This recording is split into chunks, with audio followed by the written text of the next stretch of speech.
Welcome into A to Z Sports Prime Time on this Wednesday night. Thanks for spending a little time here with us this evening. Lots to discuss.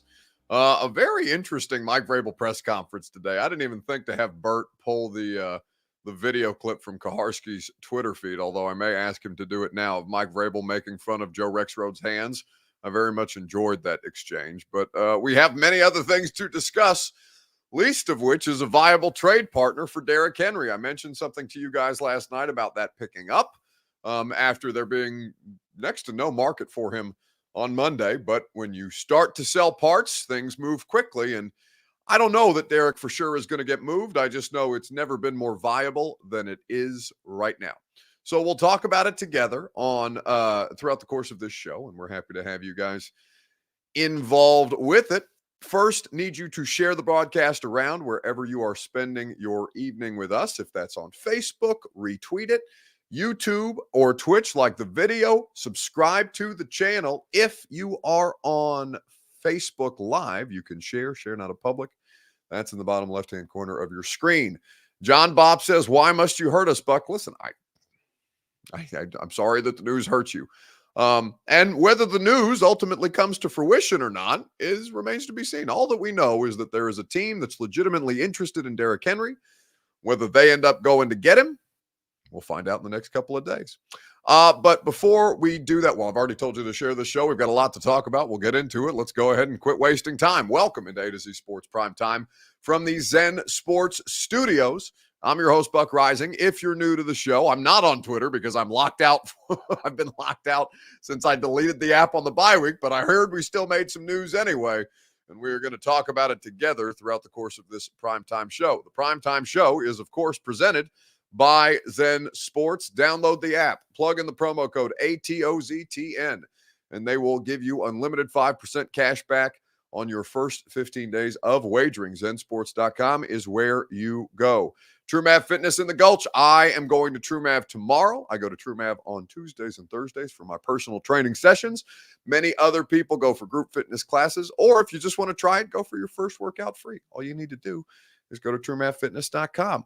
And of course, the law offices of Amanda J. Gentry. Wherever justice demands, Amanda J. and her team have you covered. Get your constitutional rights protected with the best in the business, AmandaJGentry.com. So we're going to do the rare thing. We're going to let Bert have more airtime than just Monday nights in the final segment, because Bert is a Ravens fan. He's a rabid Ravens fan. He often travels to Ravens games. And today, as I was telling you last night, I found out through a variety of different conversations, multiple sources saying that the Ravens had a legitimate interest in Derrick Henry and were willing to do a deal. Now, whether the Titans accept a deal or not remains to be seen. Whether the Ravens have even reached out to the Titans about a deal remains to be seen. None of this beyond the interest is what we're talking about. We will see how this moves forward. Ben Hall says, keep Robert in his tent community. I'll think about it. We'll see how clothed. So only a shirtless Bert will do. But we will welcome him in here in just a second. But the Ravens are the team with legitimate interest in Derrick right now. And the question becomes, okay, how much are you willing to give up? And what is the Titans' floor for a legitimate offer? We'll start with your Two Rivers Ford take on Facebook, YouTube, Twitter, and Twitch before we bring Bert's freckled ass in here. Your Two Rivers Ford take is, of course, presented by the wonderful people at Two Rivers Ford. Quality American-made Ford vehicles, award-winning customer service. Two Rivers Ford in Mount Juliet, powered by Ford, driven by people.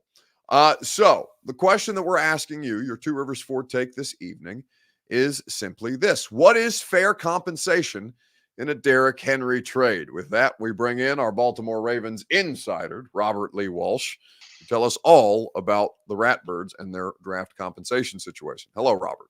What's going on, Buck? First, what do you want to know? Point me in a direction for me to spin this yarn for you, because I think there's a lot of reasons why Baltimore is the optimal place right now for Derrick to go. And then I think there are other reasons why I don't think it would necessarily work out because of compensation reasons. So here's the thing. First, I want you to tell people how you reacted when I told you that I found this out last night. like a little schoolgirl who got because a note. because you're dying for Derrick Henry in the backfield. You weren't at your excitement slowly grew. I'm sure something else was growing in the background, but that's neither here nor there. I thought that you did well to hide your excitement. Well, I'm doing my best right now, Well, buddy. thank God you have clothes on. Oh wait, we're in trouble. This may turn into a not safe for work Bert situation very, very soon. But beyond that, what would you be willing to give up reasonably as a fan of the Ravens who wants this trade to happen and understands that he immediately becomes your lead back in front of Gus Edwards, in front of Justice Hill, without J.K. Dobbins for the rest of the season? What does the compensation need to look like for you?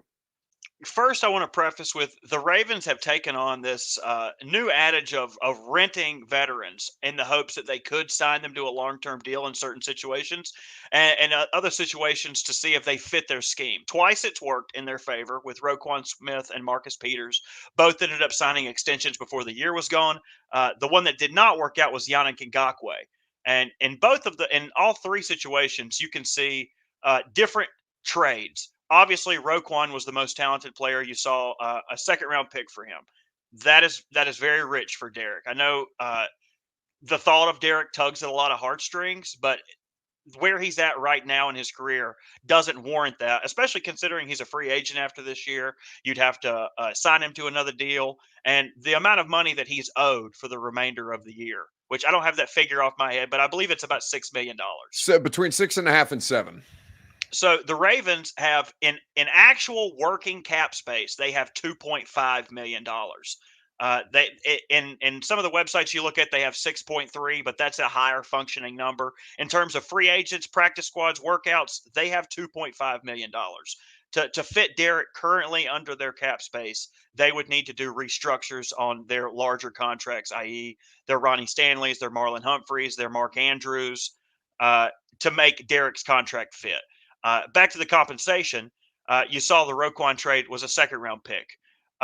Marcus Peters was a fourth round pick, and Kenny Young, who was a linebacker who was on a rookie deal. The Yannick Ngakoue trade was for a fourth and a fifth, I believe. That was the one that they did not end up extending, and they let him walk. Now, the difference in those is you can get a comp pick back for Yannick Ngakoue. So trading those picks wasn't such a big deal because they could still rebuttal some of that trade in the long run. You don't have that luxury with Derrick. He's not going to go out after the season and sign a long-term deal. There's not something that's going to add to his value past this year for the Ravens, unless they signed him to a veteran-friendly deal. But even next year, in working cap space without restructures, they have around $12 million. When you have that much money, you're not going to allocate those funds to a running back who's on his last leg, still functioning, but not the elite back that he once was that garnered the pay that he's being paid now. Titans YouTuber in the chat says a third, a fourth, and a seventh is fair, I guess. You would be wildly overestimating the value of the running back. Let me just give people some context, Bert, rather than have people throw compensation ideas at a wall. So spottrack.com has a very, very useful tool where you can look up every NFL transaction, and they do well to document all these things. You can even narrow it down to trades by position. So the most recent running back trade, Bert, can you tell me who the most recent running back that was traded was? I believe it was a running back to Denver in an exchange. It was a small rate. If you're talking about a large running back, I believe it was Christian McCaffrey. So Cam Akers is the most recent running back to be traded. Minnesota acquired him and a seventh for a 2020, not a 2024, not a 2025, a 2026 sixth round pick. Now, obviously, there's a substantial difference between Derrick Henry and Cam Akers, but for a more closer facsimile, all right? How about DeAndre Swift? He was traded on draft night. Detroit got a fourth round pick for DeAndre Swift and in 2025. So not 2024, not the next year's draft, but a 2025 fourth, which is probably not going to be a very high round pick given Philadelphia's current trajectory, and a 2023 seventh, because remember they did this in the draft. They sent Swift and they swapped sevenths, and Detroit got a 2025 fourth. So we're not talking about real compensation. And I think that the only way, there's three reasons, the headline of the show, there's three reasons why I think this is viable, and we can talk about those things together. But if you're thinking that Derrick Henry, if they can get a fourth, and Trippin' Titans has a good suggestion that we'll get to here in just a second, right after I remind people that the primetime show is presented by True Math Fitness in the Gulch.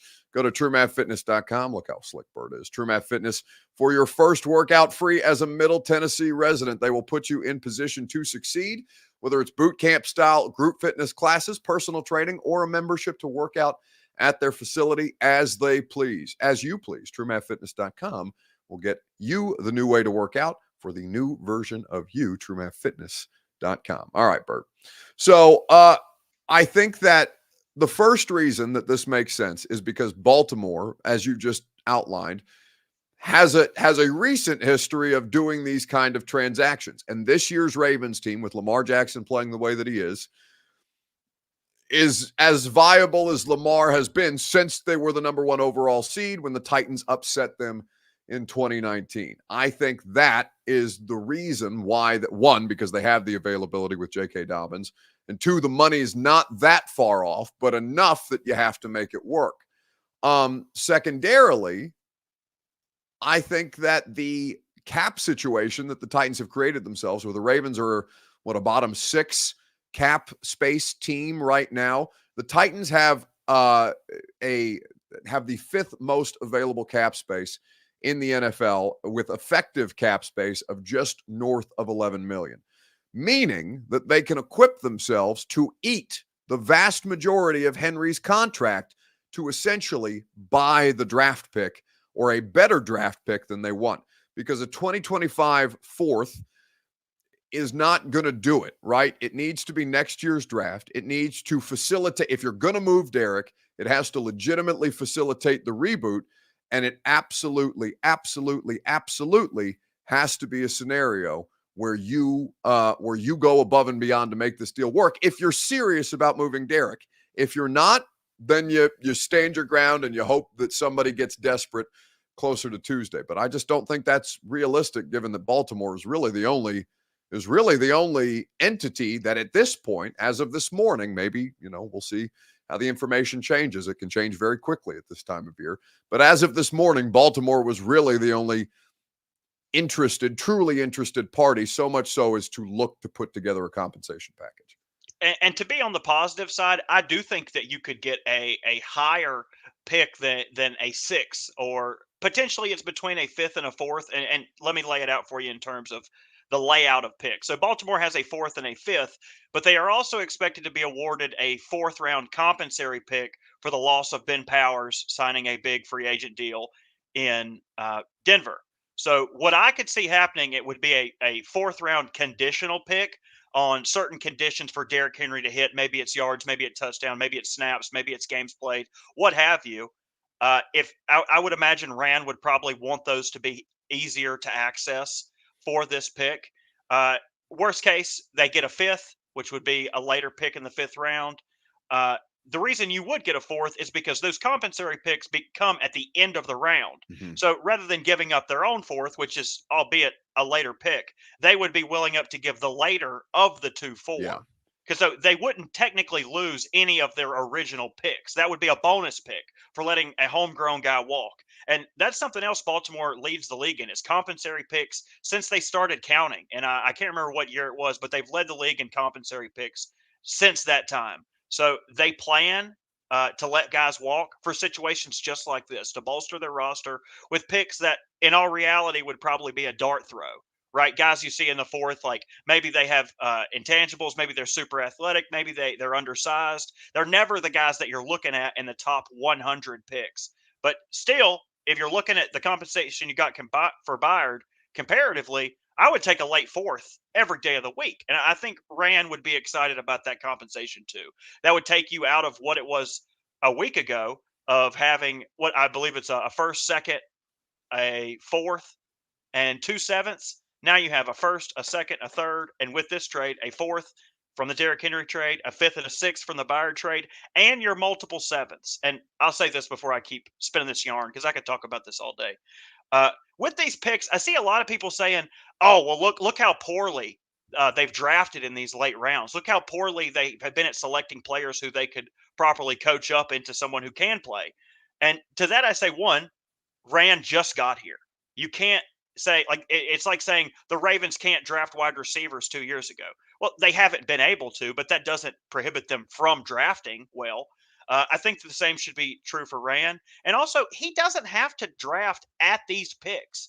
Having a plethora of picks allows you to maneuver the board and find guys that you want that would naturally be out of your reach. So, say you get this fourth round pick at the end, and it is a later fourth. But if he can take a sixth and one of those sevenths that were going to be a random dart throw, you're looking at a Colton Dow with one of those sevenths and potentially move you up into the front of the fourth, where and you can find gems anywhere. And if you look at You're any just draft looking board, for a complimentary piece to Tajay Spears. You're not looking. yep, Here's your thing. You have your primary guy. They're pretty sure, at least for the extent of his rookie contract. Will the knee hold up?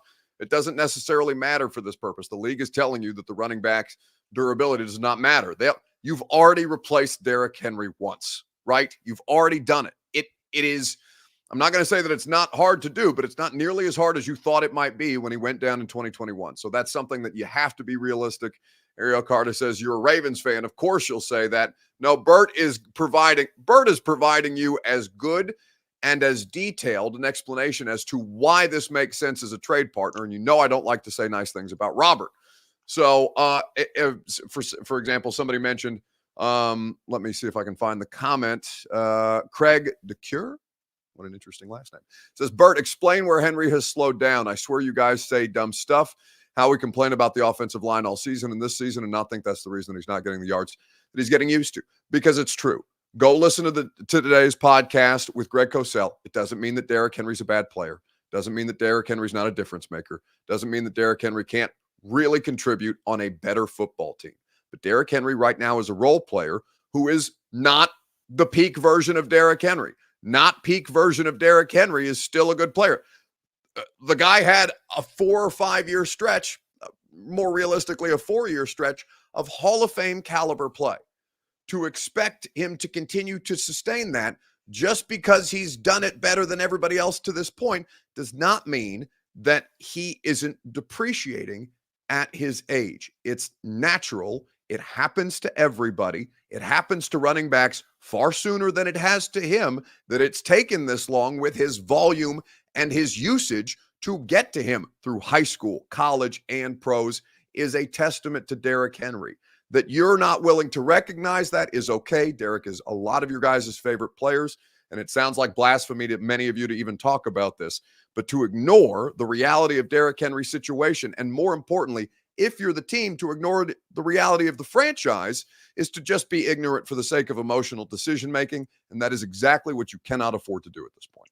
And just for example, like I'm not saying, like you said, that Derrick Henry is not still an effective player that can't be used in a lot of game situations. But in the Ravens game, if you look at his longest runs outside of the holding calls or what have you, his longest runs were where he had an open lane. He could run openly. He didn't have to dodge anyone. He could just run and get up to full speed. In the King Cat, in the touchdown after the Chris Moore concussion, both of those runs were untouched.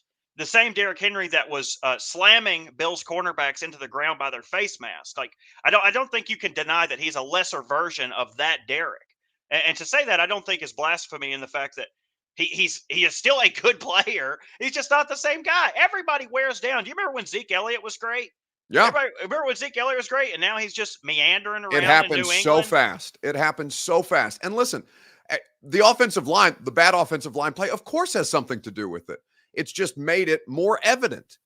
All it's done is made it more evident that Derrick Henry is no longer by himself enough, and that he did it for as long as he did, damn near by himself, is a testament to the player that Derrick Henry is. But you cannot be ignorant to the situation. Still great. Absolutely.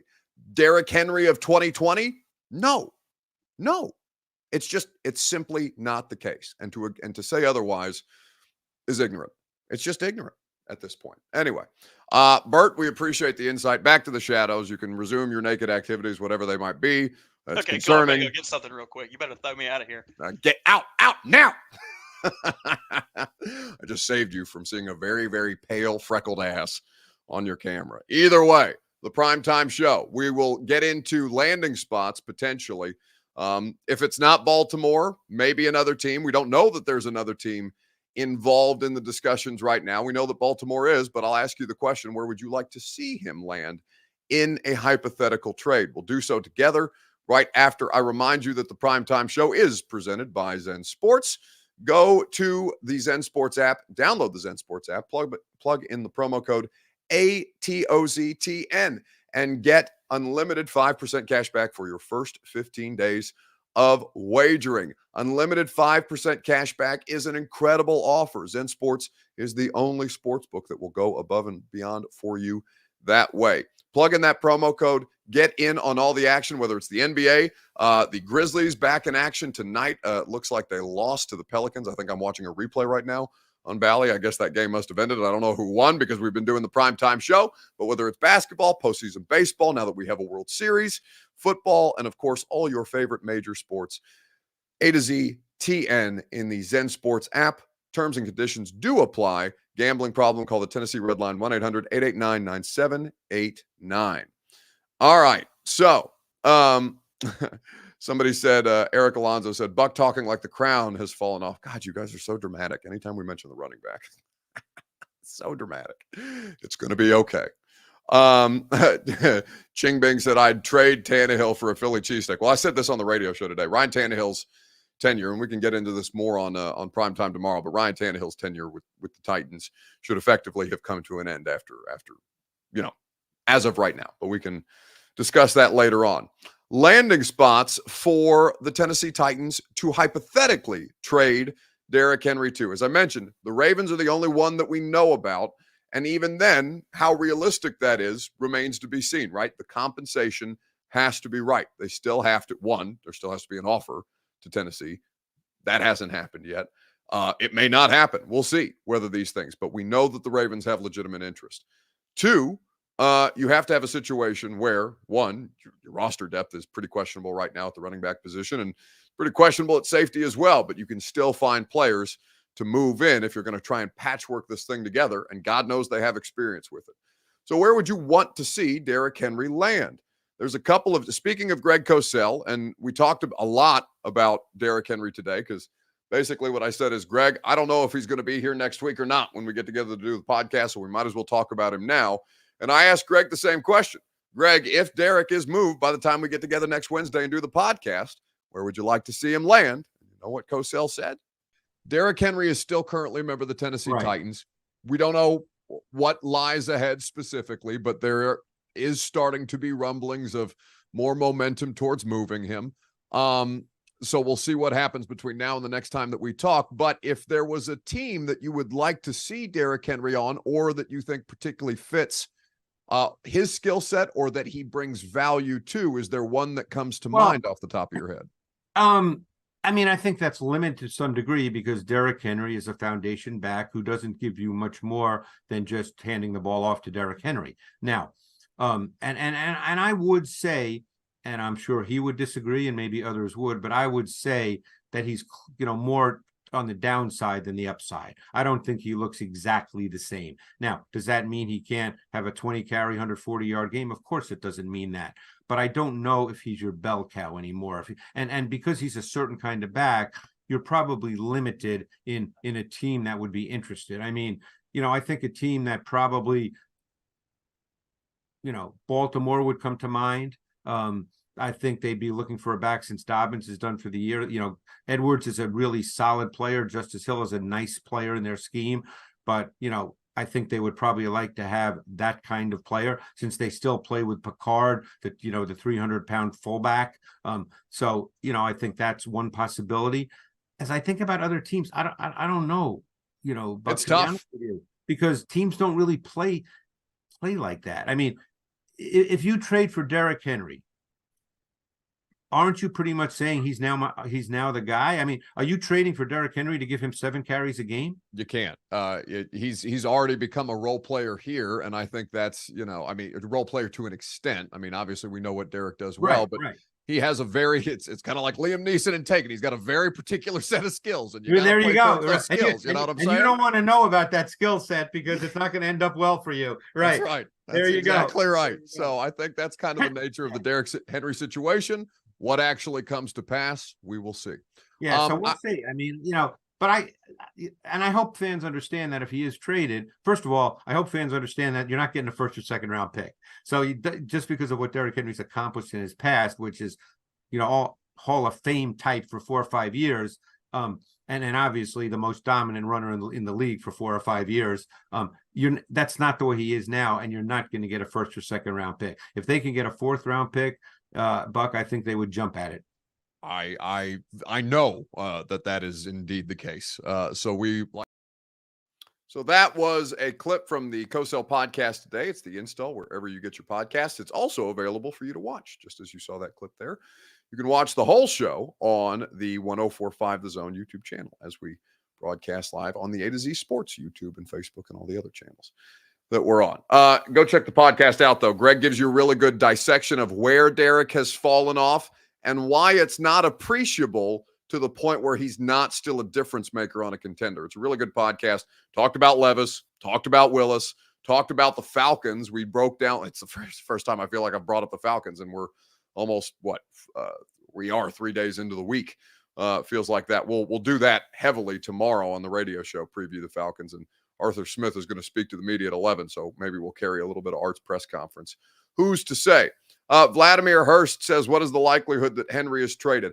I still think, Vlad, that it's pretty unlikely, but that we are, 24 hours removed from doing the show. I got the first text about Derrick potentially with the Ravens, and then was able to confirm it throughout the course of the evening and into the morning today.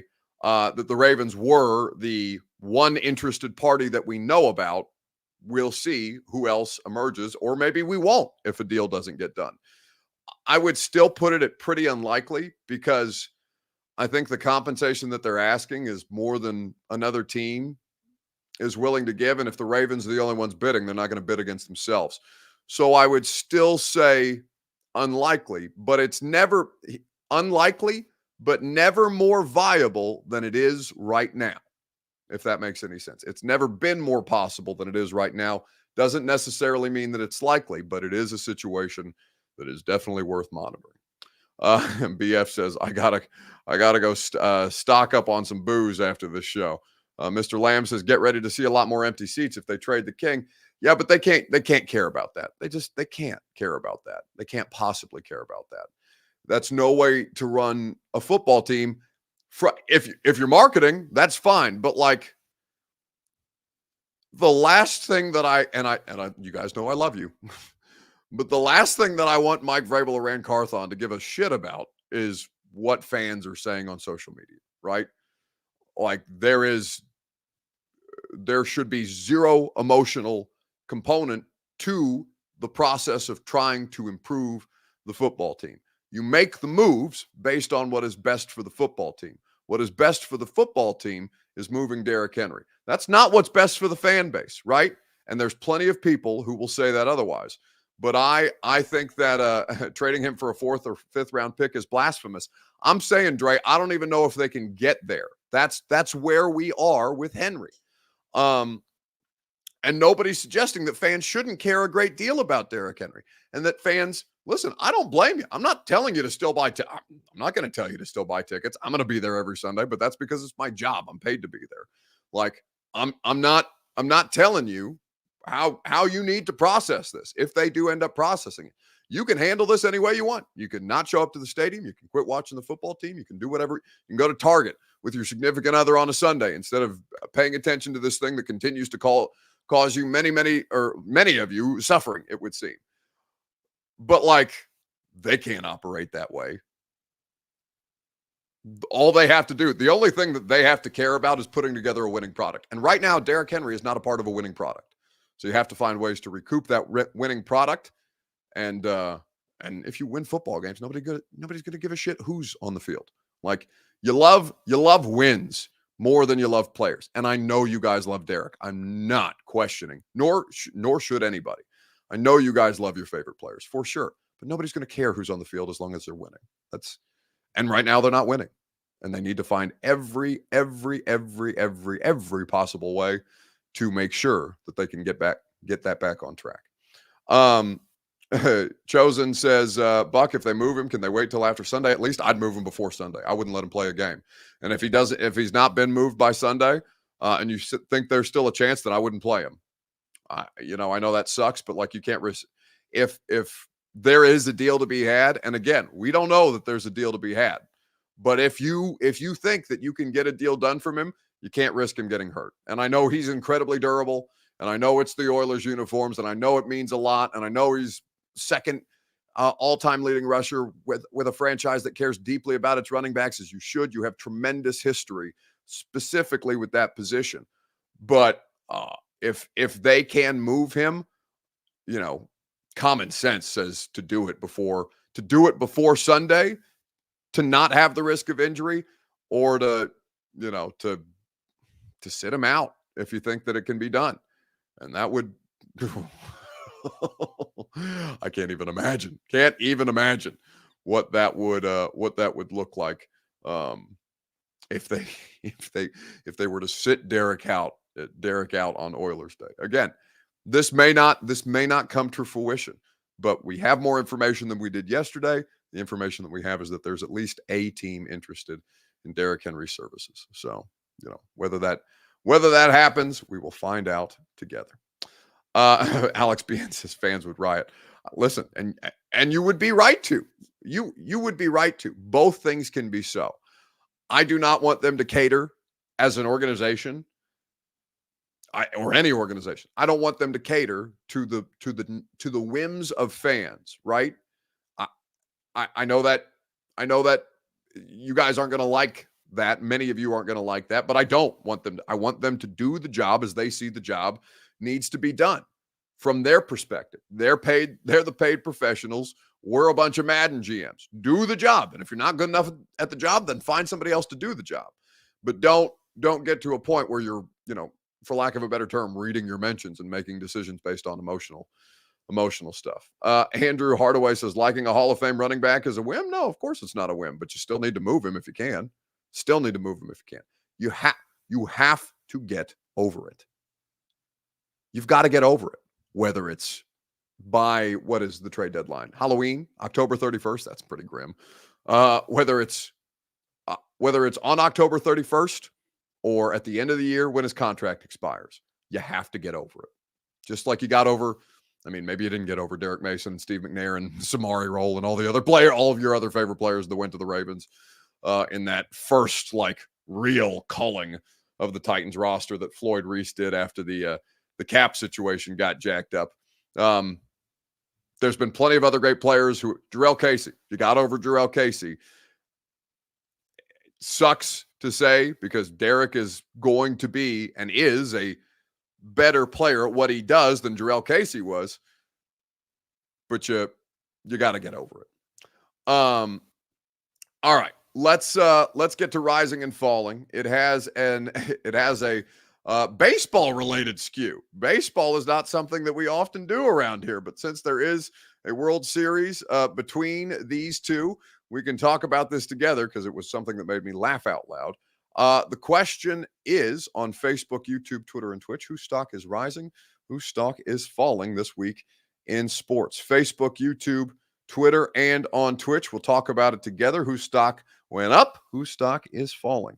Right after I remind you that the Primetime Show is made possible by the law offices of Amanda J. Gentry. Wherever justice demands, Amanda J. and her team are there to serve you. Whether it is operating in Tennessee family and criminal courts in 35 counties across this great state, that's what they mean when they say wherever justice demands.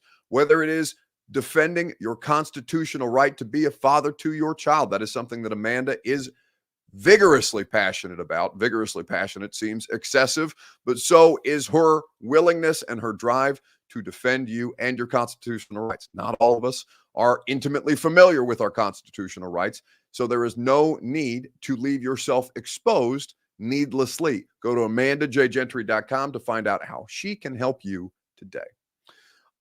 So whose stock rose, whose stock fell? Dre Wilson, says the Titans stock is falling. Let's see. We need halt production. What is halt production on the new stadium? We need to halt production on the new stadium. Build it somewhere else. I'd trade Tannehill for a Boot Barn gift card. That's not the exercise that we're doing. Do you think the Browns would want Tannehill and Henry for a second and a third? No, you're not getting anywhere close to that compensation, and nobody's trading for a 35-year-old quarterback on an expiring deal that's got a high ankle sprain. Guys, you can't trade Tannehill. Like, you got to live with it, all right? I know that's icky, and I know that's not something that you want to come to terms with, but my God, you need desperately to get a bit of a grip on the situation. Reggie Smith says fan morale falling precipitously. Yes, indeed. Why is Tannehill still on the roster? Well, it's because your coaching staff thought that he gave you the best chance to win football games, which tells you a lot about your current situation, if I'm being completely honest. But the person whose stock fell was Mad Dog Chris Russo. Now, I love Mad Dog. Mad Dog is an icon in our broadcast industry. He is one of the godfathers, if not fathers, of sports talk radio as a medium. And Mad Dog had a bit the other day saying that he would retire from his microphones and television cameras if the Arizona Diamondbacks made the World Series. And Mad Dog today had to eat it. Seriously, though, where is he? Where's Mad Dog at? I'm just going to say, wait, is that? He said he's going to retire. Whoa! Whoa! Is that it for the legendary radio career? We're working the cameras? You better make sure you get my angles. That's what I'm talking about. You don't get to hide behind the camera, my man. You're Mad Dog. Sit right in that chair. What's the game plan? Sit right in that chair. What's the game plan? You don't get that. I am a retired Mad Dog, That's Stevie. right. Retired. But I have Uncle Stevie and Aunt Molly. As long as I have you two, I'm in good shape. I can work. That's right. I can work. Well, you say you could be my work. intern today and get me. You have a beautiful intern. I'll do things like that. Your dopey little meals and all that little. Yeah. You say that you have us and you can work, but you do know what this means. I'm going to have the Arizona Diamondbacks back on this one. You can speak when spoken to. You will silence yourself when I say so on behalf of the Diamondbacks today. So anytime I want you to zip it, the words I'm going to use is Diamondbacks. Even though I did pick the Phillies to win myself. Yeah, absolutely. Okay. But I didn't threaten to retire. The world thought they were going to lose. Hey. You did too. Hey, look at me. How nervous were you watching the game? I was nervous. Were you stressed? Very nervous. I sure was.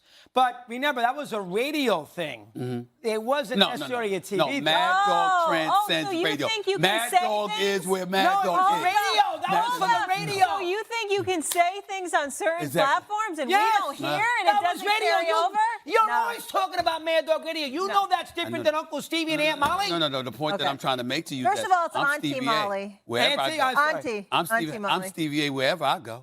Okay, wherever I go. It's not only on First Take. You don't get to be Mad Dog on Sirius XM, but not here. Yeah. What are you mad about? Why do you think that segment exists? Hey.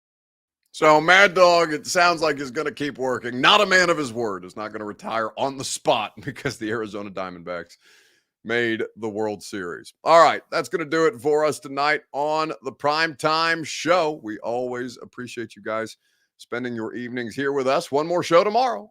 Certainly 3 hours of radio. Tomorrow on the radio show, you guessed it, Kevin Byard's replacement.